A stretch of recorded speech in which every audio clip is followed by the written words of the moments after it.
ప్రియమైన స్నేహితులారా, యేసు ప్రభు పర్వతంపై ప్రసంగములో మన జీవితం ఎలా ఉండాలో సరికొత్త నైతిక ప్రమాణాలను బోధిస్తూ ఉన్నారు. మన మాట అవును అంటే అవునుగా, లేదా కాదు అంటే కాదుగా ఉండాలని చెబుతున్నారు. అంటే మన మాటలకు విలువ ఉండాలి, అవి మోసపూరితముగా ఉండకూడదు అని అర్థం.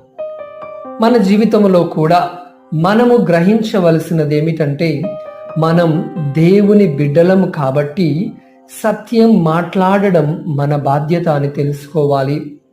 దేవుని నామము ఘనమైనది కాబట్టి ఆయన పేరిట అసత్యము పలకరాదు. మన మాటల ద్వారా మన వ్యక్తిత్వం తెలుస్తుంది. అందువల్ల మన మాటలు విశ్వసనీయముగా ఉండాలి. ప్రార్థన. ప్రభువా, నీవు సత్యము జీవము అయిన వాడవు. మా మాటలు నీలా పరిశుద్ధముగా ఉండేలాగున మమ్మల్ని మార్చుము.